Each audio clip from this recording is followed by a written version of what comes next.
Now, Sean, in 1913, the world long jump champion was an Englishman who could leap backwards from the floor onto a mantelpiece without losing his balance. What interesting position was he offered after the First World War? There he is. But he's playing cricket. He was an extraordinary sportsman. He could, what, when you said he could leap...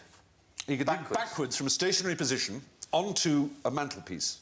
Just leap. He was described by John Arlott as the most very talented Englishman ever born.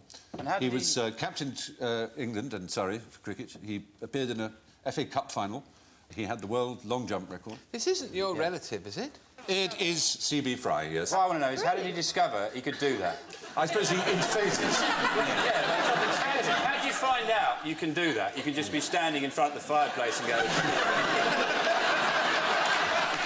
Was it a really boring party? Lord Delfont was taking a turn for a canapé. Whoop, I'm out of it. Maybe there was a rattlesnake on the floor or something like that. Well, he was quite... Somebody came in looking for a cocktail and said, I fancy a blowjob, and he would have...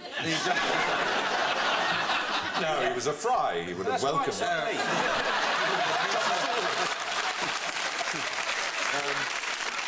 Just putting himself in a better position. Charles Burgess Fry, C.B. Fry, the greatest all-rounder the country's ever produced. What extraordinary position was he offered after the First World War? And also, Chester drawers? was that a mantelpiece with or without ornaments? Someone had a big tank of tropical fish. Yeah.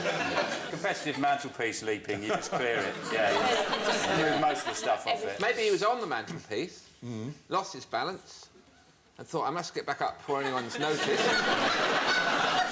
Lost his balance, fell on the sofa, bounced back up. Yeah. Then why me? Did you just jump backwards onto that mantelpiece? Or was it one of these sports we play? It's a very old English pursuit, jumping backwards.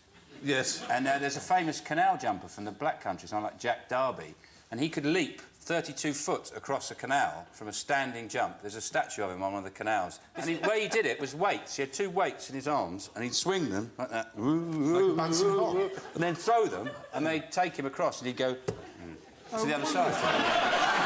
And his name was something like Jack Darby, and he died in the 30s. He died in the canal. He could also... He had the world... The statues of the bottom of the commemorative stone. I think he had the world jumping backwards record, 13 foot. Oh, there you are. Well, there you are. You see, it means something. Well, C.B. Fry, to bring us back to Charles Burgess. I was thinking, did he not feel, you know, once he'd done the mantelpiece thing and everyone went, wow, that's fantastic. Yes. Right, that is so brilliant. After that, you think he maybe started to pall a bit? They think, oh, he's doing the mantelpiece thing again. Like, it's the thing he did, probably... It was just a party piece he did 3 or 4 times. It wasn't enough. That he headed the class list at Oxford. He had the world long jump record. He played in an FA Cup final, captained England and headed England batting averages for 4 years in succession, spoke 5 languages. And what was this extraordinary position? Well, he's obviously a member of the Fry family. Well, that is extraordinary enough. So he was quizmaster on a panel game. No, I would tell you. He was position by a governmental thing? By the most governmental thing that existed after the First World War. League of Nations. The League of Nations. So he was head of the League of Nations. No, he was referee. He refereed the playoffs for the League of Nations. Lord President of the League of Nations.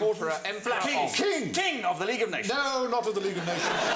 One of the nations within the League of Nations. Oh, he was king of Albania. It was offered the throne of Albania. Yes. There you are. Finally, we got that. Well he done. said, I don't want the throne, just give me the mantelpiece. No. Well, look, stop. I wish I never mentioned the bloody mantelpiece. How high is it? It was just one of the many things he could do. All right, let's not refine on it. Let's not make it too big a deal. He did it once or twice. The reason he was offered it was his great friend was Prince Ranjit Singh Ji. Together, he and Fry dominated the cricketing world. It was known as the golden age of cricket, still is. And Prince Ranjit Singh Ji was an important officer in the League of Nations when it was founded. And he brought Fry along as a speechwriter to the League of Nations, and they met the Albanian delegation, which was rather unhappy because the king of Albania had been deposed and run away, and so they offered Fry the throne, and he accepted. But his friend Hilaire Belloc, the poet, said no. He said, don't accept it. He said, all you need is a cellar full of wine and the society of those who love you. Turn it down. So he did.